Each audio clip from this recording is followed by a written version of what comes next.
Hello दोस्तों, मैं हूं अख्तर। स्वागत है आप लोगों का अख्तर रिएक्ट चैनल पे। आज बहुत ही इंटरेस्टिंग एक वीडियो लेके आया हूं।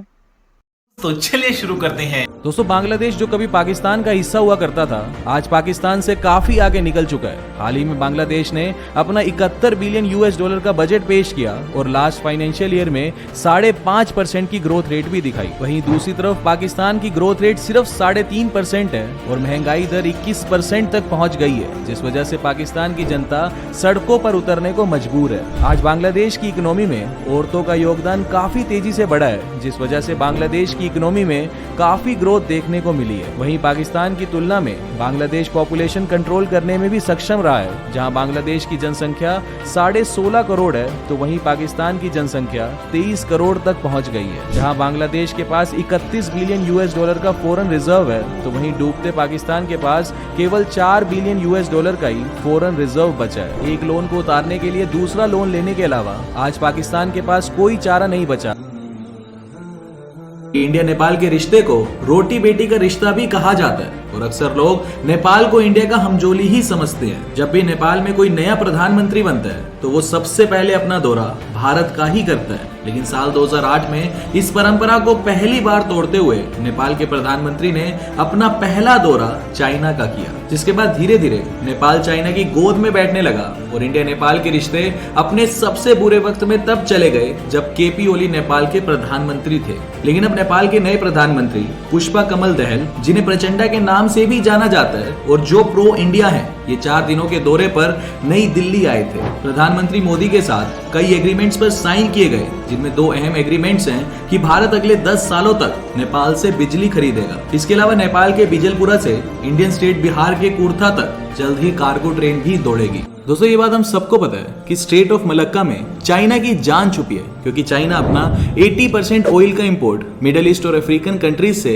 इसी रूट के थ्रू ही करता है। अब स्ट्रेट ऑफ मलक्का इंडिया के अंडमान निकोबार आइलैंड से काफी नजदीक है, जिस वजह से इंडिया चाइना की सारी शिप्स को इजीली मॉनिटर कर सकता है। अब इसको काउंटर करने के लिए चाइना ने एक स्ट्रिंग ऑफ पल्स की स्ट्रेटेजी बनाई थी इंडिया के खिलाफ, ताकि चाइना इंडियन ओशियन में अपनी डोमिनेंस को बढ़ा सके। लेकिन इसको काउंटर करने के लिए इंडिया ने भी एक स्ट्रेटेजी बनाई जिसका नाम है नेकलेस ऑफ डायमंड स्ट्रेटेजी। इस स्ट्रेटेजी में इंडिया को कई देशों के सी पोर्ट्स पर डायरेक्ट लॉजिस्टिक सपोर्ट और कुछ सी पोर्ट्स पर तो डायरेक्ट मिलिट्री एक्सेस मिला हुआ है। ये सी पोर्ट्स हैं इंडोनेशिया का सवांग पोर्ट, उसके बाद अजम्पशन आइलैंड्स, ओमान का डक्कम पोर्ट, ईरान का चाबहार पोर्ट, इसके अलावा मंगोलिया, जापान, वियतनाम और सिंगापुर के बेसेस। इन सभी कंट्रीज का इंडिया की स्ट्रेटेजी में एक बहुत इंपॉर्टेंट रोल है। बाकी आपके विचार में इंडिया चाइना को कैसे सबक सिखा सकता है, या मुझे कमेंट बॉक्स में। दोस्तों, हमारे पड़ोसी देश पाकिस्तान की पिछले काफी वक्त से चाहत थी कि वो रशिया से सस्ते दाम पर कच्चा तेल खरीद ले, लेकिन रशिया ने कभी भी पाकिस्तान को सस्ते दाम पर कच्चा तेल नहीं बेचा, जिस वजह से पाकिस्तान की राजनीति में भी इस बात को लेकर काफी खींचातानी चलती रही। सभी पॉलिटिकल पार्टियों ने एक दूसरे पर आरोप भी लगाए कि पाकिस्तान में क्यों सस्ते दामों पर रशिया से कच्चा तेल नहीं आ पा रहा, जिसके बाद पाकिस्तान के प्रधानमंत्री एक दिन अचानक से अपनी जनता को बताते हैं कि पाकिस्तान को रशिया से सस्ते दाम पर पहला कंसाइनमेंट मिल गया और रशिया से आया ये जहाज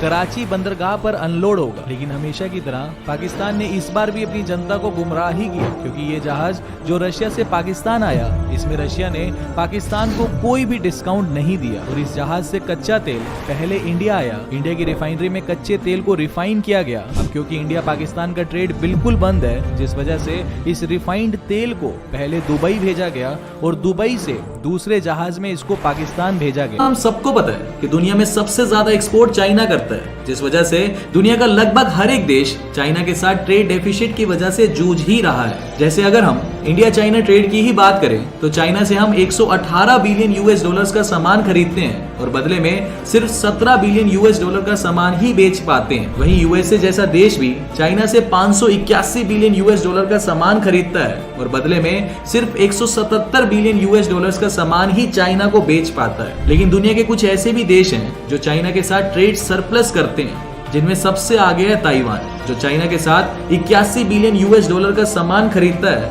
और बदले में 238 बिलियन यूएस डॉलर का सामान बेचता है। ऐसे ही ऑस्ट्रेलिया भी चाइना से 78 बिलियन यूएस डॉलर का सामान खरीदने के बदले 142 बिलियन यूएस डॉलर का सामान बेचता है। इसके अलावा Russia, Brazil, south Korea, Japan, Malaysia, Indonesia और सऊदी अरेबिया भी चाइना के साथ ट्रेड सरप्लस करते हैं। दोस्तों, आज दुनिया का हर देश चाहता है कि उसके देश में बड़े से बड़ा मेट्रो रेल नेटवर्क हो, लेकिन दुनिया के सिर्फ कुछ ही देशों में मेट्रो दौड़ती है। अभी बात हम सबको पता है कि इंडिया में मेट्रो का विस्तार बहुत तेजी से फैला है, जिस वजह से टोटल मेट्रो नेटवर्क में इंडिया ने जापान को ओवरटेक करके अपनी पोजीशन 5वें पायदान से 4थे पायदान पर पहुंचा दी है। फिलहाल इंडिया में मेट्रो लाइन की लेंथ 810 किलोमीटर है और इसके अलावा इंडिया में 982 किलोमीटर की मेट्रो रेल अंडर कंस्ट्रक्शन है और एक बार कंस्ट्रक्शन पूरा होते ही इंडिया की रैंक साउथ कोरिया और यूएसए से भी ऊपर आ जाएगी और इंडिया दुनिया भर में मेट्रो रेल नेटवर्क की रैंकिंग में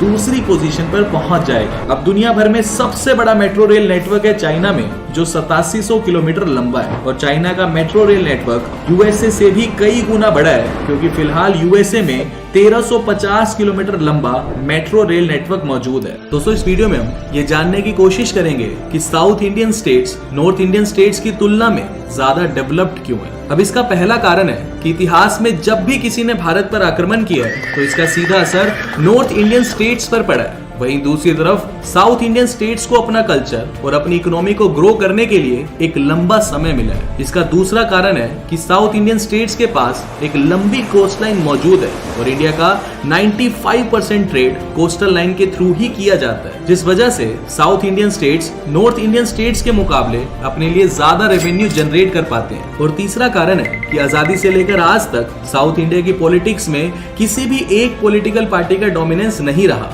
वहीं दूसरी तरफ नॉर्थ इंडिया की पॉलिटिक्स या तो वन पार्टी डोमिनेंस या फिर जात पात की पॉलिटिक्स में ही उलझी रही, जिस वजह से हमेशा नॉर्थ और साउथ इंडिया की गवर्नेंस में फर्क देखने को मिलता है।